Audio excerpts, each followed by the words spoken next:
Hello everyone, welcome to my channel. Please subscribe and keep watching more details.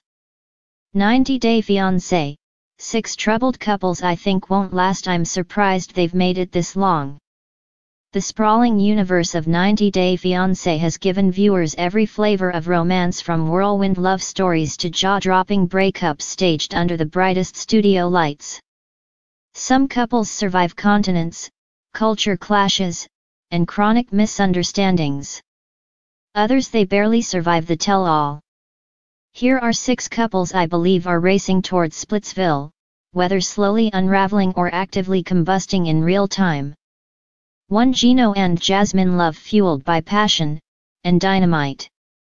No list of unstable pairings is complete without Gino Palazzolo and Jasmine Pineda, a couple whose relationship functions like a pressure cooker with a broken release valve. They adore each other, yes, but their love language is conflict. Every misunderstanding becomes either volcanic or spectacularly petty. Jasmine's explosive reactions and Gino's inability to communicate without tossing gasoline into emotional bonfires have made their romance a high-stakes form of therapy gone wrong. Gino saw Jasmine as his dream woman, but beneath the glamorous exterior lies a need for validation he simply can't fulfill. Meanwhile, Jasmine's resentment simmers whenever she feels dismissed, ignored, or worst of all, compared to his exes. Sure, they have attraction, history, and chaos holding them together, but long-term stability requires trust.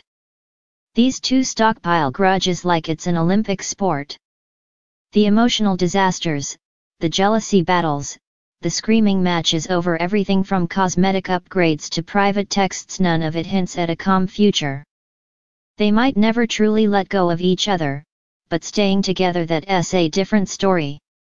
2. Angela and Michael, a love eroded by control. Angela Deem and Michael Isles and me have been together long enough for viewers to watch their arguments mature from volcanic to nuclear. The biggest issue, Angela's need for control, towers over every inch of the relationship. What could have been a romantic journey became a grueling saga of suspicion, phone-smashing tantrums, and relentless accusations. Michael, soft-spoken, patient, and consistently steamrolled, tries to walk a tightrope between cultural differences and Angela's fury. Meanwhile, Angela's anger often overrides her affection. The power imbalance is staggering.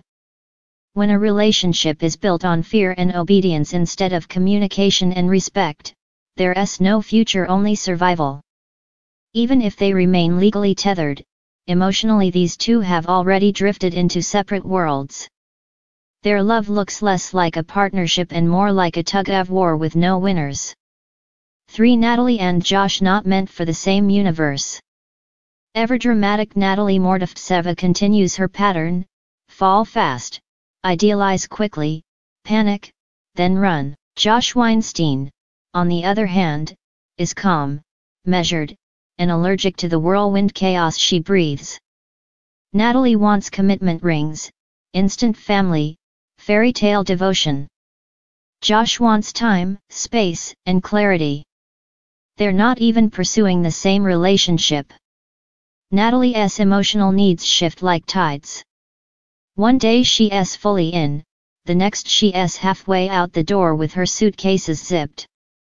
Josh responds with detachment, which only intensifies her spiraling. Their ships passing in opposite directions, he's sailing steadily while she's riding storm surges. Neither can slow for the other. What makes their breakup inevitable is that neither is wrong, they're simply incompatible at a foundational level. Love requires mutual pace. These two are running entirely different races. 4. Ashley and Manuel's secrets are already winning. Ashley, Michelle and Manuel began with an intriguing backstory, mysticism, rekindled attraction, and cultural learning. But beneath the spiritual intrigue lies a grounded, glaring truth: they barely know each other. Their engagement feels impulsive, especially since Manuel often seems distant and withholding. He rarely offers transparency about his life back home and takes a troublingly casual approach to major decisions. Ashley is deeply emotional and intuitive, but she struggles when Manuel shuts down or brushes off serious topics. Their differing expectations and the secrets hinted at but never fully explained have created a wall neither seems ready to break down. Unless they learn to speak honestly and consistently, this relationship will collapse under unspoken frustration. Love might bring them together, but honesty keeps it alive. That's the part they haven't woven yet. 5. Sophie and Rob trust torn at the seams. Sophie Sierra and Rob Warren reflect one of the franchise's universal truths: couples who begin with fractured trust rarely repair it. Their relationship started with cheating allegations, privacy breaches, and emotional disconnect. Sophie is sensitive, romantic, and eager for emotional attunement. Rob is guarded, defensive, and slow to acknowledge mistakes. The biggest crack is their spiritual disconnection. Sophie thrives on emotional depth, while Rob keeps his guard so high she can't see over it. When questions arise about communication, boundaries, or loyalty, Rob often shuts down. Sophie, yearning for reciprocity, becomes the only one swimming toward the middle. Eventually she'll tire of being the sole swimmer. Relationships need transparency. Without it, insecurity wins. And insecurity is already running their house. 6. Jasmine and Matt, a city of dreams destined to sink. Not to be confused with the earlier Jasmine, this newer pairing shows promise on paper but crumbles in practice. Matt is grounded and kind, but his need for predictable emotional flow constantly clashes with Jasmine's passionate impulsivity. She dreams big, moves fast, and reacts louder than life. Matt, he prefers careful steps and thoughtful discussions. Their timeline has been built on excitement rather than foundations. They jump into plans before aligning needs.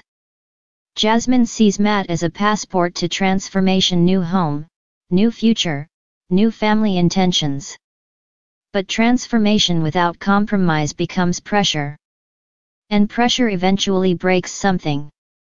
Unless they learn to build trust slowly without demanding immediate alignment, their spark will scorch rather than sustain. Final thoughts: the 90-day pattern. For many couples on 90 Day Fiancé, love is not the problem. They care deeply, some desperately. What erodes them is the inability to blend lifestyles, communicate without weaponizing emotion, or trust despite distance and fear. The 6 couples above sit on foundations that are already cracked. Some are holding on out of habit. Others cling to fantasy while ignoring reality. The show teaches us that love can begin anywhere: online, across oceans, in language barriers, in cultural marvel. But staying together requires more than romantic hope.